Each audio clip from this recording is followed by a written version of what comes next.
आप कहाँ से हैं, क्या नाम है? विनोद पालीवाल नाम है। मुदगल गोत्र, उपजाति तेजड़, चौईसखेड़ा, रोडवा, कोरनावटी। यहाँ आप जब प्रशिक्षण लेने के लिए आए कर्मकांड शिविर में, क्या पहले आपने प्रशिक्षण प्राप्त किया था? नहीं, कभी नहीं किया। तो आपको इस प्रशिक्षण शिविर में कैसा लगा और क्या आपने हासिल किया, क्या अर्जित किया?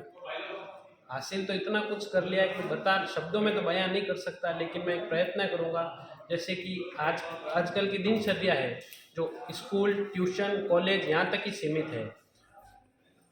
यहाँ तक ही सीमित है स्कूल, कॉलेज, इसके अलावा कोई ज्ञान नहीं है। बस ये पढ़ो, वो पढ़ो, जबकि उनका हाँ जरूरी है, नौकरी के लिए वो चीज़ें जरूरी नहीं, है। आपने शिविर में क्या प्राप्त किया, क्या ज्ञान हासिल किया? शिविर क्या आपके लिए कैसे उपयोगी रहा? शिविर में बहुत उपयोगी रहा। जैसे कि सूर्य अर्घ देना है, अपने संध्या करना है, वास्तुशास्त्र का बहुत सारा अनेक इतना ज्ञान प्राप्त कर लिया हमने जिसकी कोई हद नहीं। वास्तुशास्त्र से जुड़ा हुआ और अपने कर्म कांड, जितने भी कर्म कांड है उनके सब प्रकार कर लिए। मतलब जो ये शिविर आयोजित किया गया है वो आपके लिए बहुत उपयोगी रहा है। वो बहुत उपयोगी है। आपका क्या नाम है? मेरा नाम भवानी शंकर पालीवाल, गोत्र मुदगल, उपजाति कुलदर, गांव झीतड़ा है, प्रॉपर पाली में रहते हैं। आप यहाँ प्रशिक्षण लेने के लिए आए हैं, इससे पहले आपने प्रशिक्षण लिया था कर्मकांड शिविर का? कहीं पे नहीं। तो आपको यहाँ कैसा लगा प्रशिक्षण कार्यक्रम और आचार्य ने आपको क्या प्रशिक्षण दिया? हमें यहाँ पे आने पर बहुत आनंद हुआ। पहले तो मन नहीं था, फिर जब घर वालों ने कहा कि हम ब्राह्मण हैं और ब्राह्मणों की हमें जो भी हमारी पुरानी परंपरा रही है वो हमें सीखनी चाहिए और उसे आगे भी बढ़ाना चाहिए, तो इसलिए हम इस शिविर में आए। और यहाँ पे सबसे पहले तो हमें जो सुबह का टाइमिंग फिक्स उठने का और हमारा नीति क्रम, संध्या वगैरह जो हमारे पूर्वज करते थे वो बताया, इतिहास बताया कि हम पालीवाल ब्राह्मण हैं, श्री आदि गौड़ ब्राह्मण हैं, उसके बारे में पूरा बताया। तो हमें ब्राह्मण होने पर गर्व होना चाहिए।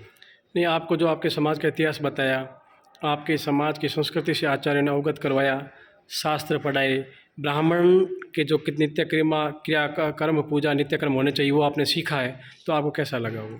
ये हमें बहुत अच्छा लगा। पहले तो पता नहीं था, और जैसे आचार्य ने सबने बताया हमें कि ये हमारे निजी कर्तव्य है और पूर्वजों की देन है। इसी से हमारे पूर्वज पहले खेती भी करते थे और दिशा नक्षत्र तारों की गणना करके सब नक्षत्र वार तिथि सब समय पर बता देते थे। ये हमारी विज्ञान से भी पहले की खोज है और इसके बारे में जानना हमारा तो इसका मतलब आपके रीति रिवाज, जो परंपराएं, हमारे जो नित्य कर्म, पूजा, ये पद्धतियाँ हैं, उस पर आपको गर्व है। गर्व। तो क्या आप सिर्फ दैनिक जीवन के लिए सीख रहे हैं या आप आगे जाकर आचार्य बनना चाहेंगे?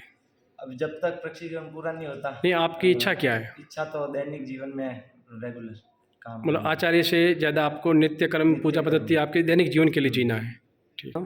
सूरज प्रकाश सिरक, गरगोत्र, मोगरा, मालूम। आप इस शिविर से पहले भी कहीं संस्कार शिविर में कहीं भाग लिया आपने? जी। कहाँ पर? मैं पोखरण रहे। पोखरण जून 2024 में। उससे पहले? इससे पहले मैं बालोतरा में था। अच्छा। पंडितों के साथ। अच्छा, आप सीख रहे थे। तो जून वाले शिविर में भी आपने काफ़ी कुछ सीखा होगा, तो उससे आगे बढ़कर सीखा है, इसी को आपने रिवाइज किया? रिवाइज हुआ। तो आपने मतलब क्या इस रिवाइज जो किया, वो जो प्रशिक्षण लिया 7 दिन में, क्या आपने हासिल किया और क्या आपके लिए लाभप्रद रहेगा वो? जो मैंने सीखा है, जो योग का जो नक्षत्र, वो जो कुंडली के जो भी भाव है, जो जीवन में किस भाव में कौन सा काम, और राहु के सट्टे बाज होते पर कौन सा योग बनता है। जैसे कि आपके जैसे साप सब योग बनता है, उसके लिए क्या होगा। नहीं, क्या आप एक आचार्य रूप में शिविर में जो प्राप्त किया वो आचार्य रूप में आगे बढ़ना चाहेंगे या आप नित्य जीवन में ही आपके काम आ सके, ऐसा ही सीखा है आचार्य रूप में? आप कहाँ से हैं? मैं गुजरात से हूँ, भावनगर। आपको कैसे लगा कि हमारे को पाली शिविर में जाना चाहिए, कि आपको कैसे सूचना मिली? हमको यहाँ की समिति ने जगदीश भाई भट्ट है, जगदीश भाई धांधलिया, दांदलिया। उनको मैसेज भेजा और जगदीश धांधलिया ने हमको मैसेज भेजा। तो आपको ऐसा नहीं लगा कि भी गुजरात के हैं, राजस्थान जाके क्या करेंगे, क्या शिक्षित होंगे, क्या अपने को सिखाएंगे, ऐसा कुछ आपको अंदर लगा? नहीं, ऐसा तो ठीक है। तो मैंने तो पहले जो सप्ताह हुई तब भी आया था मैं, और व्यावसायिक रूप से मैं कर्मकांड ही करता हूँ। नहीं, आप व्यावसायिक रूप से करते हैं, लेकिन राजस्थान में आप शिविर में जाकर क्या हासिल करेंगे, ऐसा आपको कुछ लगा कि वहाँ जाकर मुझे कुछ अच्छा लगेगा, कुछ मिलेगा? अलग।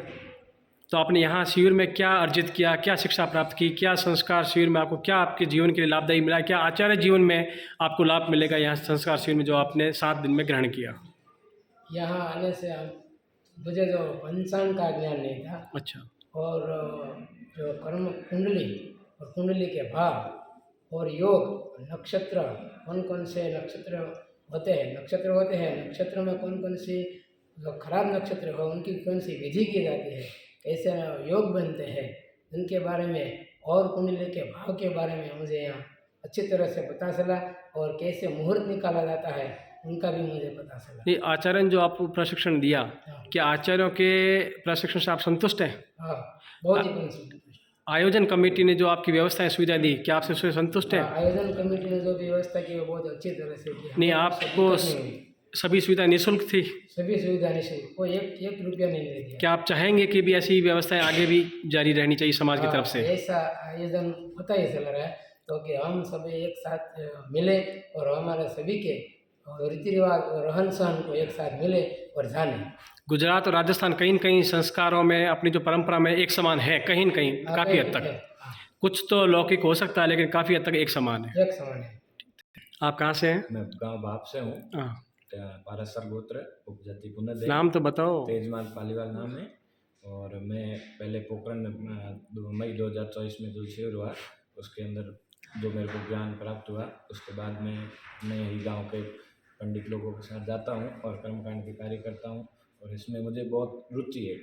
और ऐसे मैं यही निवेदन करना चाहता हूं समाज के सभी बंधुओं से कि ऐसे कार्यक्रम समय समय पर होने चाहिए ताकि मेरे जैसे युवा लोग जो कि इस कर्मकांड को करके भी अपना जीवन यापन कर सके और आगे। नहीं, आप जैसे बाप से आए हाँ। तो आपके पोकरण फलूदी पट्टी से करीब 30 से 35 लड़कों ने पंजीकरण करवाया था, लेकिन आप 8 से 10 लड़के आए हैं। तो वो नहीं आए तो उनके कहीं न कहीं उनमें ज्ञान की कमी रही है, उनको आना चाहिए था। हाँ, वो बिल्कुल। यदि वो आते तो क्या प्राप्त करते? अगर वो आते तो यहाँ की जो मतलब नित्य क्रम है, देव पूजा प्रकरण है, पंचांग का है, अंत्येष्टि का है, श्राद्ध पक्ष का है, ये सब जो जनेऊ, जैसे जनेऊ बनाना हमारे ब्राह्मणों का पहला नियम यही है कि जनेऊ जो 8 साल से ऊपर होने के बाद में ले ली जाती है। नहीं, पालीवाल समाज जो समय समय पर ये कार्यक्रम करता है, संस्कार शिविर आयोजित करता है, वैसे समाज को आगे भी करने चाहिए। हाँ जरूर, मेरी तो यही गुजारिश है कि मतलब साल में 2 या 3 कार्यक्रम तो ऐसे होने ही होने चाहिए। फिर 2-3 से देखो, मैं स्पष्ट कहता हूँ समाज भी थकता है, लेकिन कम से कम साल में नियमित रूप से एक बार तो होना ही चाहिए। एक बार तो होना ही चाहिए, अगर संभव हो तो 2-3 तो हो।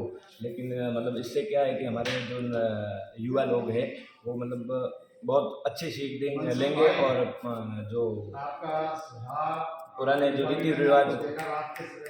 रीति रिवाज भूल रहे हैं हमारे युवा पीढ़ी, जिनको मतलब आज पता नहीं है कि मतलब धोती कैसे पहनी जाती है, वो भी यहाँ आके सीखे। मेरे को पता नहीं था कि धोती कैसे पहनते हैं। आपके पीछे जो अध्यक्ष जी बैठे हैं ना, इनकी हमारी पिछले 2 महीने से बातचीत होती है। उन्होंने कहा कि ऋषि जी चाहे 500 लड़के आ जाएं, पैसे की व्यवस्था करें, लड़कों की संख्या बढ़ाओ, चाहे कुछ भी करना पड़े। तो समाज के संस्थान हमेशा चाहते हैं कि लड़के अधिक से अधिक अपने संस्कारों को ग्रहण करके घर जाए, अपने दैनिक जीवन में उपयोग लेवे।